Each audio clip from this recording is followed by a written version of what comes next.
በሞት ጥላ ወድቀን ስንንከራተት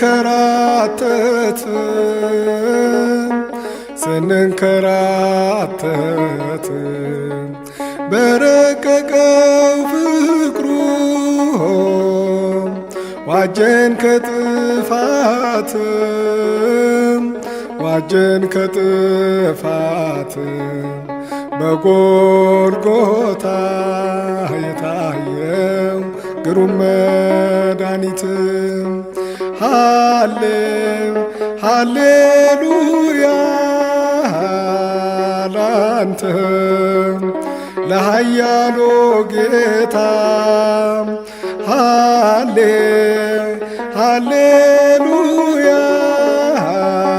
ላንተ ለኃያሉ ጌታ ስለኛ ተዋረድ በጎልጎታ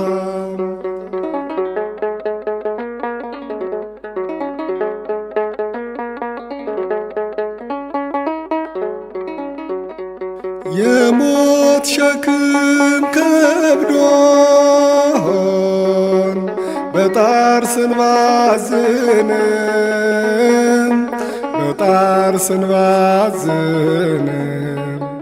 ወረደ ከሰማይ መጣ ሊያድነን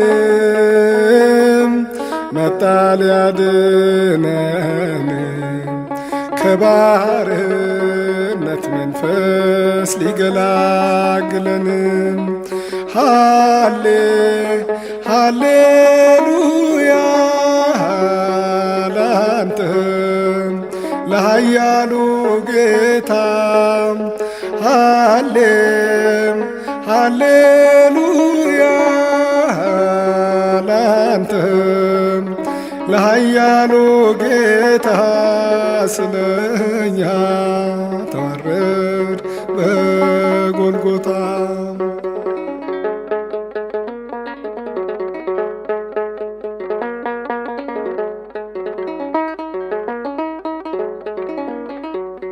ምንም ባልበደለም ምንም ባላጠፋ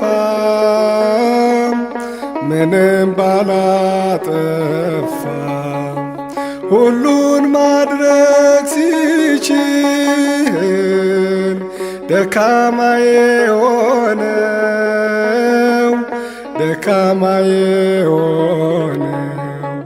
ሕይወት ሊያድለን ስለወደደ ነው። ሃሌሉያ ላንተ ለኃያሉ ጌታ ሃሌሉያ ላንተ ለኃያሉ ጌታ ስለኛ ተዋረድክ በጎልጎታ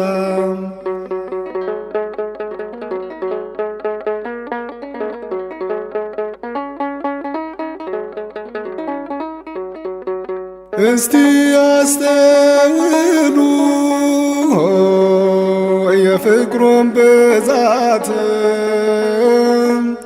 የፍቅሩን ብዛት ለመስቀል ሞት ታዞ እኛን ያዳነበት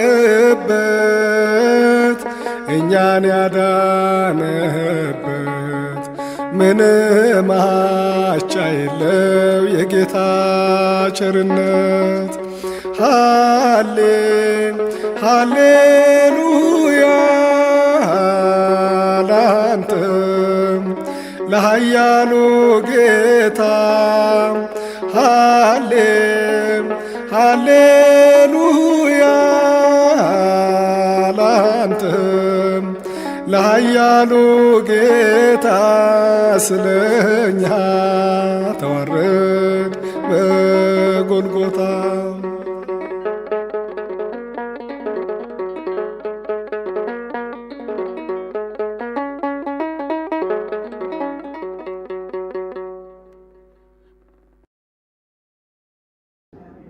ሁላችሁ እንደምታውቁት ዛሬ ረቡዕ ታላቅ የሆነ ቀን ነው በእኛ በኦርቶዶክሳውያን መንፈሳዊ ሕይወት። ከዘመነ ፋሲካ በስተቀር ዓመቱን ሙሉ ረቡዕን በጸሎት እና በጾም ነው የምናሳልፈው። ጾመ ድህነት ነው የምንለው ራሱ ጾሙን የዓርብና የረቡዕን ጾም ዓርብ ረቡዕ ጾም ይባላል በተለምዶ እንጂ ጾሙ ጾመ ድህነት ነው የሚባለው። ለምንድን ነው ያ የሚባልበት ምክንያት? ምክንያቱም የመዳናችን ታላቅ ምስጢር የተከናወነው በእነዚህ በሁለቱ ቀናት ነው። ስለዚህ ትንሽ ዛሬ ስለነዚህ ዛሬ ስለምናስባቸው ሁለት ዋና ዋና ነገሮች ላነሳላችሁ እፈልጋለሁ። የመጀመሪያው አንደኛው ዛሬ ጌታ ላይ ይሙት በቃ የተፈረደበት ነው፣ ያን የምናስብበት ነው። ሁለተኛው ደግሞ ዛሬ ማርያም ተፍረት ወይም ባለሽቶይቱ ማርያም ጌታን ቅድም በወንጌሉ ላይ እንደሰማችሁት ወንጌሉም ላይ ታምረ ኢየሱስም ላይ እንደዚሁም ደግሞ ድህረ ወንጌል የተነበበውም ላይ እንደሰማችሁት ማርያም ተፍረት ዋጋው እጅግ ውድ የሆነ ሽቱ ይዛ መታ ጌታን መቀባቷን የምናስብበት ነው። ስለዚህ ሁለት ሶስት የመጽሐፍ ቅዱስ ክፍሎችን ዛሬ ከተነበበልንም ጋር አብረን አድርገን እንመለከታለን፣ እናያለን። መጀመሪያ የምናየው ጌታ ላይ የሙት በቃ መፈረዱ ነው የምናስበው። ይሄ ሊሆን ግድ ነበረ ለእኛ መዳን። በተለይ ሁለት የመጽሐፍ ቅዱስ ክፍሎችን አሳያችኋለሁ። የመጀመሪያው አንደኛው ከአይሁድ አንጻር ይሄ የሙት በቃ ለምን እንደተፈረደና እግዚአብሔር ደግሞ ከዘላለም ያቀደው ዕቅድ ምን እንደሆነ ዮሐንስ ወንጌላዊ የገለጠልንን እናየዋለን። በሌላ በኩል ደግሞ ከይሁዳ አንጻር ነገሩን እናየዋለን። ምክንያቱም የማርያምን ተፍረትም ጉዳይ ከይሁዳ ጋር የተያያዘ ነው። የጌታ ሙት በቃ የተፈረደበትም ከማርያም ጋር ከይሁዳ ጋር የተያያዘ ነው። ሁለቱም የተያያዙ ናቸው። ስለዚህ መጀመሪያ የዮሐንስ ወንጌል ምዕራፍ 11 ላይ ያለውን ክፍል እናነባለን። እንዲህ ይላል። በነገራችን ላይ ሁሉም የሙት በቃውም ከይሁዳ ጋር የተያያዘ ነው ብያቸዋለሁ አይደል? የማርያምን ተፍረትም ከይሁዳ ጋር የተያያዘ ነው ብያቸዋለሁ። የእነ ማርያም ቤተሰብም ደግሞ ከጌታ የሙት በቃም ጋር የተያያዘ ጉዳይ አለ። ለምን? የመጨረሻ በቃ መግደል አለብን ያሉት አልዓዛር ከሙታን በመነሳቱ ሕዝቡ ሁሉ በማመናቸው ነበር። ስለዚህ እንደዚህ ይለናል ዮሐንስ። ስለዚህ ወደ ማርያም ከመጡት ኢየሱስም ያደረገውን ካዩት ከአይሁድ ብዙዎች በእርሱ አመኑ። ዮሐንስ ወንጌል መጽሐፍ ቅዱስ ብዙዎቻችሁ ስለያዛችሁ አብረን ብናነብ ደስ ይለኛል። ዮሐንስ ወንጌል ምዕራፍ 11 ቁጥር 45 ጀምሮ ነው ማነብላችሁ። እንዲህ ይላል። ስለዚህ ወደ ማርያም ከመጡት ኢየሱስም ያደረገውን ካዩት ከአይሁድ ብዙዎች በእርሱ አመኑ። ከእነርሱ አንዳንዶቹ ግን ወደ ፈሪሳውያን ሄደው ኢየሱስ ያደረገውን ነገሯቸው። ሰሞኑን ቆም ልበል እዚህ ላይ ሰሞኑን በዚህ በሰሙነ ሕማማት በጣም ስናይ የነበረው ይሄ የግብዝነት የመንታ ሕይወትነትን ነገር ጌታ እንዴት አጥብቆ እንደሚጸየፍ ነበር ስናይ የነበረው። ለምሳሌ የርግመተ በለስንም ካያችሁ ቅጠል ብቻ ነበረች አይደል? ፍሬ አልተገኘባትም፣ ቅጠል ብቻ ነበረች ይለናል። እንደዚሁም ደግሞ ትላንትናም ባሰብነው ላይ ጌታ የጠየቃቸው ጥያቄ ስለ ሁለቱ ልጆች የጠየቃቸው ጥያቄም ተመሳሳይ ነገር የሚያመጣ ነው እና እዚህ ቦታ ላይ የሚያስገርም ነገር እናያለን። አንዳንድ ጊዜ አንዳንዶቻችን ምን እንላለን? ምን ነው ያኔ ጌታ በሚያስተምርበት ዘመን በነበርኩ ኖሮ እንላለን አይደለም? ምን ነው እውር ሲያበራ ታምር ሲያደርግ ባየን እንላለን። ጉዳዩ የማየት ነገር አይደለም። ጉዳዩ የምን ነገር ነው? የልብ ነገር ነው። ለምንድን ነው? ሁለት አይነት ሰዎችን ታያላችሁ። አልዓዛር ና ከመቃብር ውጣ ብሎ ጌታ የ4 ቀን ሬሳ የገዛ እህቱ ምንድን ነው ያለችው? ጌታ ሆይ ይሸታል ያለችው ማለት ነው። የ4 ቀን ሬሳ አልዓዛር ና ውጣ ብሎት እንዳለ ሲወጣ ያዩ ሰዎች ሁለት አይነት ምላሽ ነበራቸው። ገሚሶቹ ምን አደረጉ ነው የተባለው? ብዙዎቹ አመኑ ይላል። አንዳንዶቹ ግን ምን አደረጉ?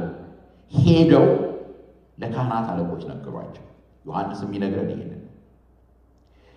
የሚያስፈራኝን ነገር ልንገራችሁ። ስለ ራሴ ነው የምናገረው። የሚያስፈራኝን ነገር ልንገራችሁ። ወደዚህ ስፍራ የሚመጡ ሰዎች፣ የምንመጣ ሰዎች ራሴንም ጨምሬ ሁለት አይነት ሪአክሽን ኖሮን ነው በየጊዜው የምንሄደው። ወደሱ መጥተው በአምላካቸው ፊት ልባቸውን አንበርክከው በንስሐ ተሞልተው የሚሄዱ አሉ። የበለጠ ደግሞ ልባቸው ደንድኖ የሚሄድ ሰዎች አሉ። ለምንድን ነው እንደዛ የሚሆነው? እግዚአብሔር ክፉ ስለሆነ ነው? አይደለም። ከቤተ ክርስቲያን አባቶች አንዱ ሲናገር ምን አለ? ፀሐይ ስትወጣ አለ፣ ጭቃው ፀሐይ ስትወጣ ምን ይሆናል? ይደርቃል። ሰሙስ ፀሐይ ስትወጣ ምን ይሆናል? ይቀልጣል። አንዲት ፀሐይ ናት። ጭቃው ምን ይሆናል? ይደርቃል። ሰሙ ምን ይሆናል? ይቀልጣል። የኛ ልብ የትኛው ነው? ምክንያቱም ፀሐይ ጽድቅ ኢየሱስ ክርስቶስ ሁል ጊዜ በቤተ ክርስቲያን አለ።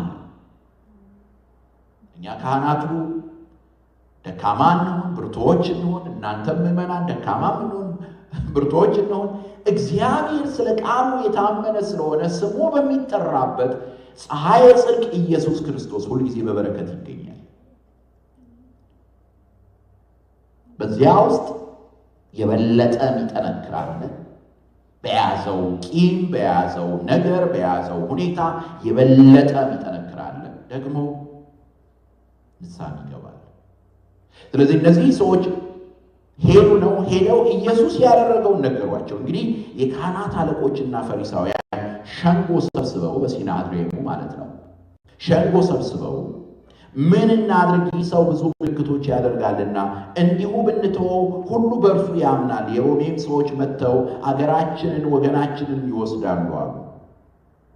በዚያችም ዓመት ሊቀ ካህናት የነበረ ቀያፋ የሚሉት ከእነርሱ አንዱ እናንተ ምንም አታውቁም፣ ሕዝቡም ሁሉ ከሚጠፋ አንድ ሰው ስለ ሕዝቡ ይሞት ዘንድ እንዲሻለን አታስቡምን አላቸው።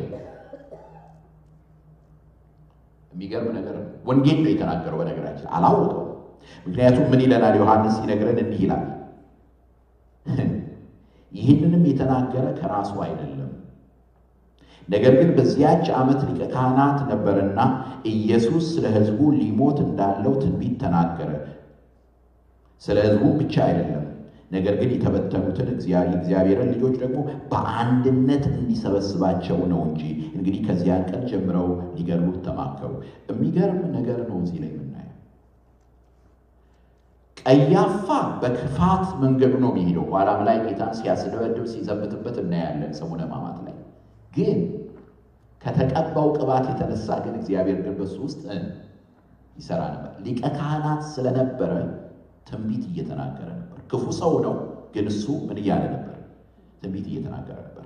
አንዳንድ ምዕመናን ለእግዚአብሔር ቃል ላለመታዘዝ ካህናትን ምክንያት ያደርጋሉ።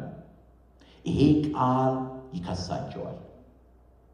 ካህኑ ምንም ያህል የቱንም ያህል ድካም ቢኖርበት ከካህኑ የሚወጣው ቃል እንደ እግዚአብሔር ቃል ልናደምጠው ይገባል። በተለይ አሜሪካ ውስጥ ልክ ከካህናት ጋር ምዕመናን ያላቸውን ሪሌሽንሽፕ እንደ ፖለቲካ ድርጅት ነው አድርገው አንዳንድ የሚያዩት። አደገኛ ነገር ነው። እዚህ ጋር የምናየው ይሄንን ነው። ቀያፋ ከተቀበለው ከኦፊሱ የተነሳ ከስልጣኑ የተነሳ እግዚአብሔር በሱ ውስጥ ይሰራ ነበር። ቀያፋ በክፋት ነው ሲያደርገው የነበረው፣ ግን የሚናገረው ትንቢት ነበር እና ጌታ ዛሬ ይሙት በቃ ለምን እንደተፈረደበት ቀያፋ ጠቅለል አድርጎ ነግሮናል። ለምንድን ነው አለ? ተመልከቱት ምን እንደሚለው። ሕዝቡም ሁሉ ከሚጠፋ እኛ ከምንጠፋ ማለት ነው። ሕዝቡም ሁሉ ከሚጠፋ አንድ ሰው ስለ ሕዝቡ ይሞት ዘንድ እንዲሻል አታስቡም? ቤዛነት ይሏቸዋል። ይሄ ነው ቤዛ። ክርስቶስ ቤዛ ነው ስንል ምን ማለት ነው? እኛ ከምንጠፋ እሱ ሞተልን ማለት። ያንን የነገረን ቀያፋን አፉን ከፍቶ ያናገረው ደግሞ የእግዚአብሔር መንፈስ ነው። እግዚአብሔር ይክበር ይመስገን። ቤዛ ሲያደርገን ደግሞ ዮሐንስ ኮሜንታሪ እዚህ ላይ ይሰጣል። ምን ይላል? ደስ የሚያሰኝ ነው። እንዲህ ይላል፣ ስለ ሕዝቡ ብቻ አይደለም፣ ነገር ግን የተበተኑትን የእግዚአብሔርን ልጆች ደግሞ በአንድነት እንዲሰበስባቸው ነው።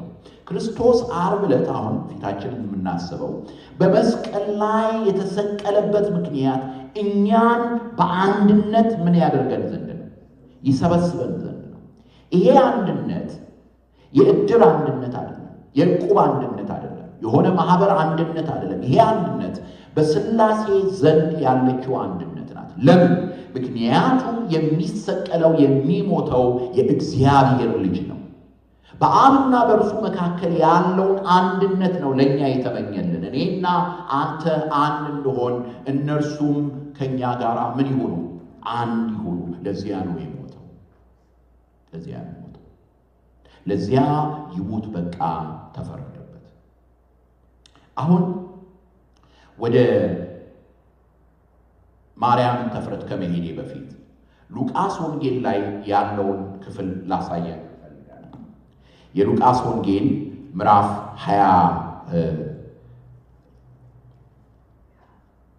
22 ላይ መሰለኝ 22 ላይ እንዲህ ይላል። ፋሲካም የሚባለው ቁጥር 1 ጀምሮ ነው ማነብላችሁ። ፋሲካም የሚባለው የቂጣ በዓል ቀረበ። የካህናት አለቆችና ጻፎችም እንዴት እንዲያጠፉት ይፈልጉ ነበር፣ ሕዝቡን ይፈሩ ነበርና። ሰይጣንም ቁጥር 3 ላይ ይላል፣ ሰይጣንም ከ12ቱ ቁጥር አንዱ በነበረው የአስቆሮቱ በሚባለው በይሁዳ ገባ። ሄዶም እንዴት አሳልፎ እንዲሰጣቸው ከካህናት አለቆችና ከመቅደስ አዛዦች ጋር ተነጋገረ። እነርሱም ደስ አላቸው፣ ገንዘብም ሊሰጡት ተዋዋሉ። እሺም አለ። ሕዝብም በሌለበት አሳልፎ እንዲሰጣቸው ምቹ ጊዜ ይፈልግ ነበር። ይህንን ምዕራፍ 22 ላይ ያለውን ከዮሐንስ ወንጌል ምዕራፍ 13 ጋር ብታዩት ለእኔና ለእናንተ ማስጠንቀቂያ የሆነ ነገር እናገኛለን። ሰይጣን እንዴት ነው የሚገባው ወደ ሰዎች ውስጥ? ሰዎችን እንዴት አድርጎ ነው የሚይዘው? ሰዎችን እንዴት አድርጎ ነው የሚያሰራቸው? ያላሰቡትን ነገር የሚያሰራቸው እንዴት አድርጎ ነው? በቀላል ነገር ነው። ዮሐንስ እንደሚነግረን እዚህ ጋር ሉቃስ ሰይጣን ወደ ይሁዳ ምን አለ ነው የሚለው? ገባ ነው የሚለው። ዮሐንስ ሲነግረን ግን ሰይጣን ወደ ይሁዳ ልብ ውስጥ ሐሳብ አስገባ ይለናል። ሐሳብ ነው ያስገባው። ያ ሐሳብ እንዴት እንደገባ አሳያችኋለሁ ኋላ ላይ። በትንሽ ነገር ነው። መንፈሳዊ በሚመስል ነገር ነው። ጥሩ በሚመስል ነገር ነው። መልካም በሚመስል ነገር ነው። ስለዚህ ወደ ማቴዎስና ወደ ዮሐንስ ላይ እንሄዳለን። ዮሐንስ ላይ እንሄድ። ዮሐንስ ወንጌል ምዕራፍ 12 ቁጥር 1 ጀምሮ እንዲህ ይላል። በደንብ እንድታስተውሉልኝ ይፈልጋለሁ። ቀያፋ ትንቢቱን ተናገረ። ሞት በቃ ፈረደበት። ይሁዳም በዚህ ነገር ላይ ምን አለ? ተባበረ። ምክንያቱም ማን ገብቷል ይሁዳ ላይ? ሰይጣን። እንዴት? ምዕራፍ 12 ቁጥር 1 ላይ እንዲህ ይላል። ከፋሲካም በፊት በ6ኛው ቀን ኢየሱስ ከሙታን ያስነሳው አልዓዛር ወደ ነበረበት ወደ ቢታንያ መጣ። በዚያም እራት አደረጉለት። ማርታም ታገለግል ነበር፣ አልዓዛር ግን ከእርሱ ጋር ከተቀመጡት አንዱ ነበረ። ማርያምም ዋጋው እጅግ የከበረ የጥሩ ናርዶስ ሽቱ ንጥር ወስዳ የኢየሱስን እግር ቀባች፣ በጠጉሯም እግሩን አበሰች። ቤቱም ከናርዶስ ሽቱ ሞላ። ነገር ግን ከደቀ መዛሙርቱ አንዱ አሳልፎ ሊሰጠው ያለው የስምዖን ልጅ የአስቆሮቱ ይሁዳ ይህ ሽቱ ለ300 ዲናር ተሽጦ ለድሆች ያልተሰጠ ስለምን ነው አለ። እዚህ ላይ ቆም እንበል። ሁለት ሰዎችን እናያለን። የመጀመሪያዋ ማርያምን ነው። ከየት ነው የመጣው ይሄ ነገር? ለምንድን ነው ይሄንን ያሰበችው? ለምንድን ነው ይሄንን ሽቱ እንደዚህ? በነገራችን ላይ ሀብታም ሆና አይደለም፣ ከነገስታት ወገን ሆና አይደለም፣ ባለጸጋ ሆና አይደለም። ያላትን በሙሉ ሸጣ ያላትን ነገር ሁሉ ሰብስባ ጌታ ላይ አፈሰሰችው። ያላትን ሁሉ አምጥታ ቤቱ ሁሉ በዚያ ውድ በሆነ ሽቶ በናርዶስ ሽቶ እስከሚሞላ ድረስ ጌታ ላይ አፈሰሰችው። ለምን እንደሆነ የምታውቁት ወደ ማርታ ታሪክ ወደ ማርያምና ወደ ማርታ ታሪክ ላይ ገብታችሁ በሚገባ ስትመለከቱት ስታዩት ነው። ማርታና ማርያም ጌታን በገንዘባቸው በጉልበታቸው የሚያገለግሉ የነበሩ ናቸው። እዚህ ቦታ ላይ አስተውላችሁ ከሆነ አሁንም በሌላ ስፍራ ላይ የምናገኛለን። እንዲሁም ማርታ በአንድ ወቅት ተቆጥታ ነበር። ትዝ ይላችኋል። ጌታ ሆይ እኔ ስደክም ትዝ አይልህም ያለችው እና በዛን ወቅት ማርታ ተፍ ስትል ማርያም የት ነበረች? ጌታ እግር ስር ተቀምጣ ትማር ነበር። ጌታ እግር ስር ተቀምጣ ትማር ነበር። ከቃሉ ሕይወት ከሚሰጠው ሕይወትን ከሚለውጠው ከዚያ ከቃሉ ልቧ ውስጥ ታኖር ነበር። በዚያ በቃሉ ውስጥ ምን ነበረ? ስለ ሕማሙ፣ ስለ ሞቱ፣ ስለ ትንሣኤው፣ በሞቱ በትንሣኤው ስለሚገኘው አስደናቂ መዳን ጌታ ምን ይል ነበር? ይናገር ነበር፣ ያስተምር ነበር። ምንድን ነበር የሚለው? የሰው ልጅ አልፎ ይሰጣል፣ ለካህናት አለቆች አልፎ ይሰጣል፣ ይሰቀላል፣ ይገደላል፣ በሦስተኛውም ቀን ከሙታን ይነሳል፣ እከብራለሁ ሲል እናገኛለን። እከብራለሁ። ይህንን ማርያም ትሰማ ነበር። የእግዚአብሔር ልጅ እስከ መስቀል ሞት እንደወደዳት አየች። እስከ መስቀል ሞት ሕይወቱን ለእርሷ እንደሚሰጥ አወቀች። ስለዚህ ያ ምስጢር ስለገባት፣ ያ የመዳን ምስጢር ስለገባት ማርያም ከቃሉ የተነሳ ቃሉ ልቧን ስለያዘ፣ ቃሉ አይምሮዋን ስለያዘ፣ ቃሉ ሕይወቷን ስለያዘ ያላትን ሁሉ ለጌታ ሰጠችው። ምንድነው የሚለው? ማርታ ታገለግል ነበረ፣ አልዓዛር ተቀምጦ ነበረ። ማርያም ግን ምን አደረገች? ሽቱውን አምጥታ ፈሰሰችበት። እዚህ ላይ ሁላችንም ልናስብ ይገባል። ይኸው ኋላ ላይ ይሁዳ ምንድነው ያለው? ለምንድን ነው ለድሆች ያልተሰጠዋል? ጌታ ምጽዋት መስጠት እንዳለብን አስተምሮናል በብዙ ስፍራ ላይ።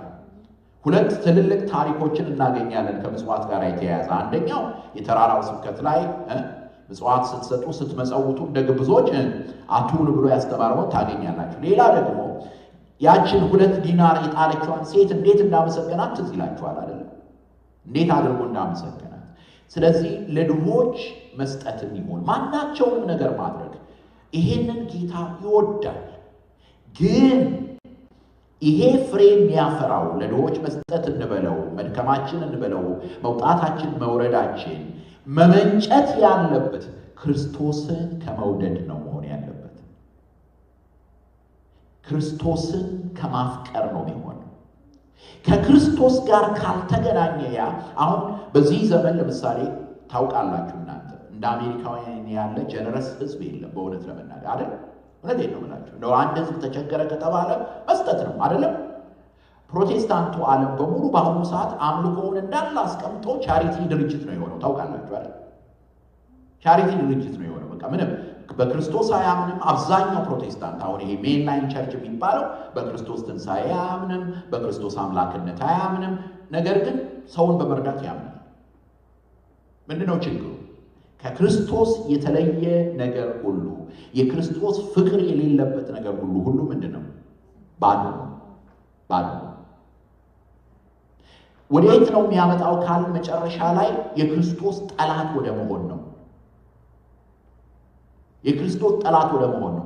ሃይማኖታዊ ቃል እንናገራለን፣ ነገር ግን በስራችን የክርስቶስ ጠላት ነው የምንሆነው። እዚህ ጋር ተመልከቱ ምን እንደሚል። ይሁዳ ይህ ሽቱ ለ300 ዲናር ተሸጦ ለድሆች ያልተሰጠ ስለምንድን ነው አለ። በሌላ አነጋገር በአሜሪካ አማርኛ እንናገረውና it's waste of money ነው አይደል? በቃ ምንም ዝም ብሎ ባዶ ቦታ ላይ ዌስት የተደረገ ነው አይደለም። ዌስት አይደለም፣ አምልኮ ነው።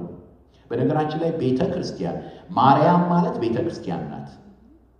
ቤተክርስቲያን እጅግ ውድ የሆነውን ነገሯን፣ ውድ የሆነ ጊዜዋን፣ ውድ የሆነ ህይወቷን ለማን ነው የምትሰጠው? መጀመሪያ ለክርስቶስ ነው፣ ለተሰቀለላት ነው፣ ላዳናት ነው ሁለንተናዋን። ለዚህ ነው ምዕመናን ሁሉ ተጨንቀው ተጠበው እጅግ ውብ የሆነ ልብስ የሚያዘጋጁት። ለካህኑ ክብር እኮ አይደለም።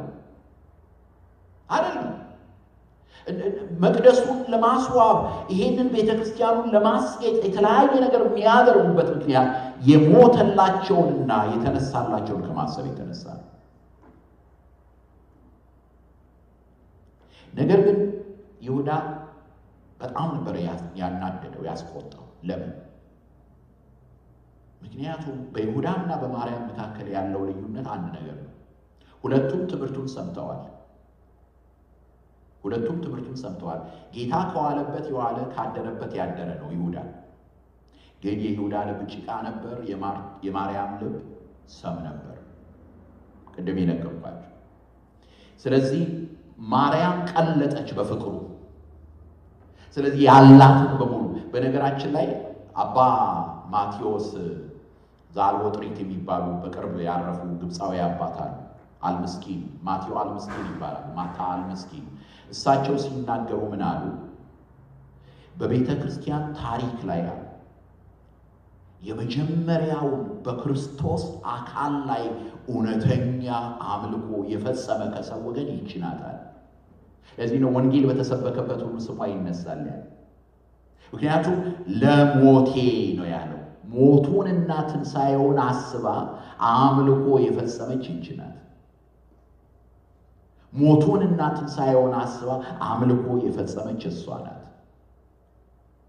እግዚአብሔር ማስተዋልን ይስጠን። ነገር ግን ተናደደ እሱ። ለምን? በሁለቱ መካከል ያለውን ነገር ልንገራችሁ። የልብ ልዩነት ነው። አንዱ ጭቃ ነው፣ አንዱ ሰም ነው። ጭቃው ደረቀ ቃሉን እየሰማ፣ ሰሙ ቀለጠ። በሁለቱ መካከል ያለው ልዩነት ይሄ ነው። በጭቃው ውስጥ ጥላቻ አደረቀው፣ ሌብነት አደረቀው፣ ክፋት አደረቀው። ያችን ደግሞ ፍቅር ያዛት። ቅድም የተነበበልን ሉቃስ ወንጌል ምዕራፍ 7 ላይ ከሰማችሁት ወንጌሉ ላይ ምን ይላል? እጅግ ወዳለችና ብዙ የሆነው ኃጢአቷ ምን ሆኗል? ተሰረየላታል። አስቡበት። ምንድነው ያመጣት? ያንን ሽቶ ይዛ ያመጣችው ለምንድን ነው ቢባል እንካ እና ስጠኝ ለማለት አይደለም። በጣም መጠንቀቅ አለብን። ወደዚህ የምንመጣው ከእግዚአብሔር አንድ ነገር ለመቀበል ከሆነ ስናጣ አምልኳችንን እንተዋለን። እግዚአብሔር ከዚህ ይሰውረን። ሰምታችሁም ያልኳችሁን የምንመጣው ወደዚህ አንድ ነገር ለመቀበል ከሆነ ስናጣ አምልኳችንን እንተዋለን። አይ ስንት ሰው ነው አይ እኔ እዛ መሄድ በቃ አቁም ያለው እኮ በጸለይም እግዚአብሔር አልሰማኝም ያለ ስንቱ ነው? ለምንድን ነው ያ የሆነበት? ምክንያቱም ያመጣው የክርስቶስ ፍቅር ሳይሆን ከክርስቶስ አንድ ነገር አገኛለሁ።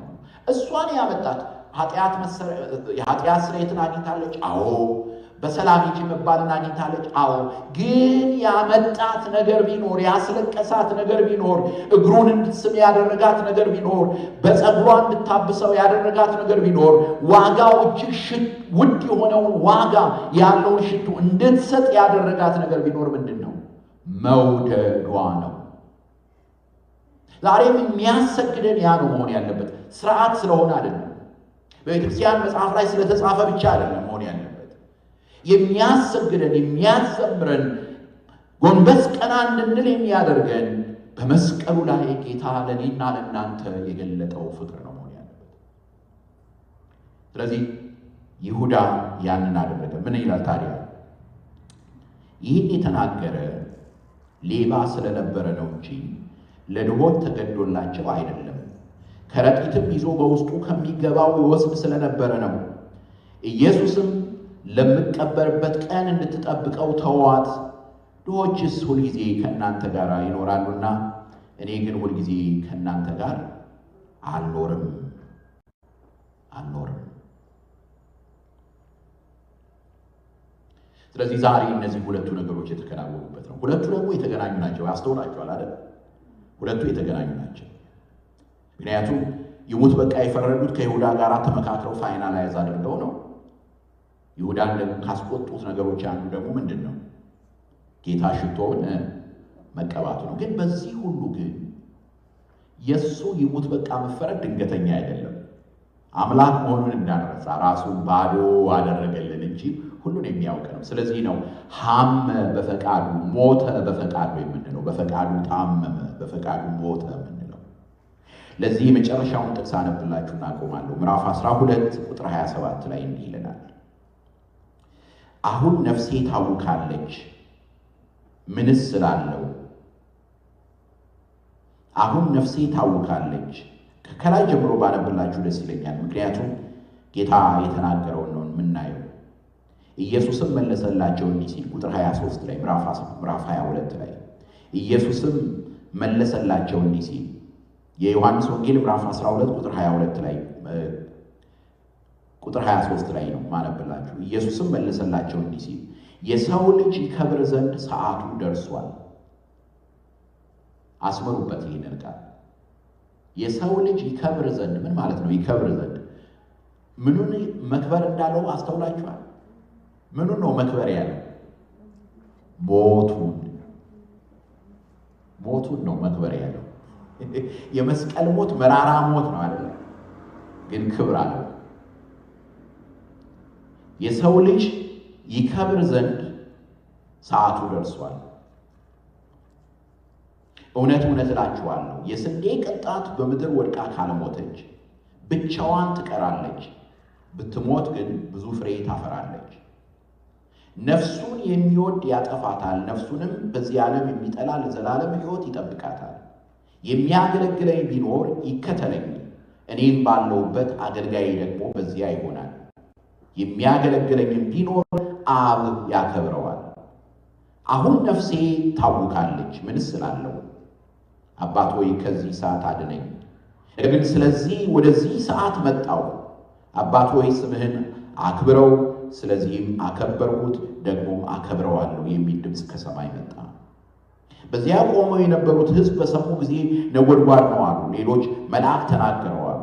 ኢየሱስም መለሰ እንዲህ ሲል፣ ይህ ድምፅ ስለ እናንተ መጥቷል እንጂ ስለ እኔ አይደለም። አሁን የዚህ ዓለም ፍርድ ደርሷል። አሁን የዚህ ዓለም ገዢ ወደ ውጭ ይጣላል። እኔም ከምድር ከፍ ከፍ ያልኩ እንደሆነ ሁሉን ወደ እኔ እስባለሁ።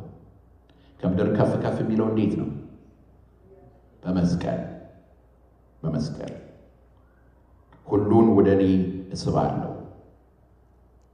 ሁሉን ወደ እኔ እስባለሁ። በምን አይነትም ሞት ይሞት ዘንድ እንዳለው ሲያመለክታቸው ይህ ተናገረ። ይታያችኋል። በምን አይነትም ሞት ይሞት ዘንድ እንዳለው ሲያመለክታቸው ይህ ተናገረ። እንግዲህ ሕዝቡ እኛስ ክርስቶስ ለዘላለም እንዲኖር ከሕጉ ሰምተናል፣ አንተስ የሰው ልጅ ከፍ ከፍ ይላል ይል ዘንድ እንዲያስፈልገው እንዴት ትላለህ? ይህ የሰው ልጅ ማን ነው ብለው መለሱለት። ኢየሱስም ገና ጥቂት ጊዜ ብርሃን ከእናንተ ጋር ነው፣ ጨለማ እንዳይደርስባችሁ ብርሃን ሳለላችሁ ተመላለሱ። በጨለማም የሚመላለስ ወዴት እንዲሄድ አያውቅም። የብርሃን ልጆች እንድትሆኑ ብርሃን ሳለላችሁ በብርሃኑ እመኑ አላቸው። ስለዚህ ይሄም ዛሬ ተከናወነ ነው። በነገራችን ላይ ጌታ ይሙት በቃ ሲፈርዱበት እሱ አላዋቂ አይደለም የሆነው። እንዲሁም በምን አይነት ሞት እንደሚሞት ሁሉ ያውቅ ነበር። ለዚህ ነው ወደ ላይ ከፍ ከፍ ባልኩ ጊዜ ማለት ወደ መስቀል በወጣው ጊዜ ሁሉን ማለት እኛን ስባለሁ አለ። ቀያፋ ተናግሯል። ሁሉን በአንድነት ስለ ሁሉ ይሞት ዘንድ ይገባዋል እንዳለ ማለት ነው። ስለዚህ በምን አይነት ሞት እንደሚሞት ስለሚያውቅ የምከብርበት ሰዓት ደርሷል አለ። ስለዚህ ዛሬን የምናስባት ወይኔ በማለት በቁጭት አይደለም። ለምን ሞተ አለ? በመስጋና ነው። በሱ ሞት እኛ ከብረናል። በሱ ሞት እኛ ምድራውያን የነበርን ሰማያውያን ሆነናል። እኛ ባሮች የነበርን የእግዚአብሔር ልጆች ሆነናል። ስለዚህ ዛሬ እንደ ማርያም ሽቱውን እናፈስለታለን፣ እናመሰግነዋለን፣ እናከብረዋለን። ዛሬ እናከብረዋለን። ለምን? ውዳችን ስለሆነ፣ ያከበረን ስለሆነ፣ ያፈቀረን ስለሆነ፣ ሕይወት የሆነልን፣ መድኃኒት የሆነልን፣ ቤዛ የሆነልን አምላክ ስለሆነ እርሱ አምላካችን እንበለ ደዌ ወሕማም፣ ያለ ደዌና ያለ ሕማም፣ ያለ ጻማና ያለ ድካም ለብርሃነ ትንሣኤው ያደርሰን። አሜን።